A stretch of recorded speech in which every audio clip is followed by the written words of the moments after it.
Salut les amis, Jespo pour une nouvelle vidéo. J'espère que vous portez bien. Alors aujourd'hui nous allons parler des headers en programmation en C. Avant de commencer, si vous ne vous êtes pas encore abonné, abonnez-vous et activez la cloche de notification pour ne pas manquer les prochaines vidéos. Avec JS Pro Tuto, programmer devient juste un jeu. Header, qui d'après sa traduction veut dire en tête en français. Les gars seront cool, lâchez un pouce bleu pour la traduction. Alors, les headers s'utilisent comme l'indique le nom à l'entête. Nous allons regarder un petit programme que j'ai. Oui. Logiquement, pour faire un programme, si par exemple vous voulez créer un jeu vidéo en C, il faut plusieurs fichiers. Comme vous voyez là, il y a les fichiers source et les fichiers d'entête.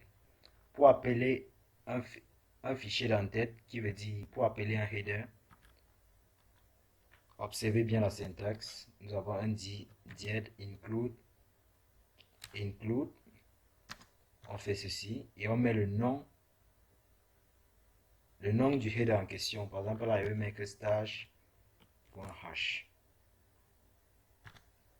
Alors, que fait le header? Le header contient tous les prototypes des fonctions.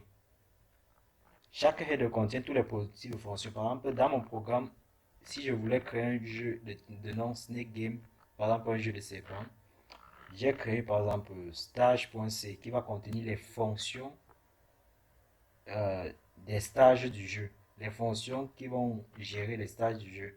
Et maintenant là, je crée un header de type stage.h qui va contenir les prototypes des fonctions des stages du jeu.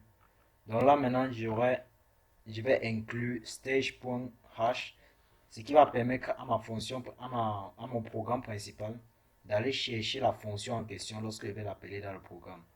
Donc elle va partir chercher dans tout le projet. Elle va partir chercher dans tout le projet la fonction euh, que j'ai appelée dans le programme grâce aux prototypes qui seront dans stage.h, qui seront appelés comme si il s'agissait d'une bibliothèque. Mais observez bien la syntaxe, c'est une bibliothèque que vous-même vous avez créée. Pour créer un header alors, comment faire? Là, je clique là, je viens sur File, je choisis Header, et là maintenant je peux mettre le nom du header. Là par exemple, je peux mettre c'est bon, et j'enregistre. Vous voyez bien, c'est pas hash include. Et là, maintenant, je choisis par exemple role si je veux que ça fonctionne dans le debug et dans le release. Ensuite, j'appuie sur finish et voilà, mon header de nom serpent.h existe. Je peux donc maintenant l'appeler dans le main.c en faisant un dièse include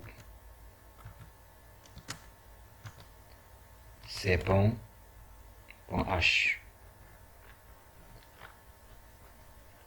Et si par exemple je veux créer plutôt un fichier source dans lequel je veux mettre les fonctions de serpent.h, rappelez-vous que serpent.h c'est le header qui va contenir juste les prototypes des fonctions.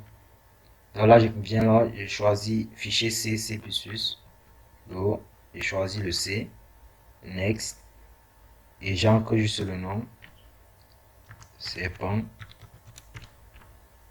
et j'enregistre, et choisis all, finish. Et voici mon fichier serpent.c qui va contenir toutes les fonctions. Donc là, je peux maintenant créer mes fonctions, void, etc., etc. Toutes les fonctions qui vont gérer la partie du serpent.c.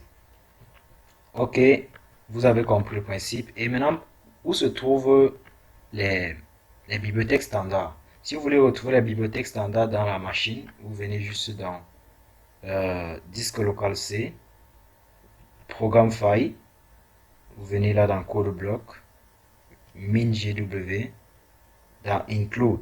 Vous allez voir tous les include que vous pouvez appeler, donc tous les include, les bibliothèques standards qui existent. Donc là, si vous descendez bien, vous allez voir stdio et stdlib quelque part là. Oui, voici stdio et stdlib, les bibliothèques standards que nous utilisons. Et pour voir les fonctions, c'est-à-dire quoi, les fichiers sources, ici c'est déjà compilé. Donc vous pouvez bien ouvrir pour regarder, mais ça va un peu picoter les yeux parce que c'est déjà compilé. Ok, c'est tout pour cette vidéo. Je vous invite fortement à suivre la suite des vidéos. Et merci d'avoir suivi cette vidéo jusqu'à la fin. Avec JS Pro Tuto, programmer devient juste un jeu.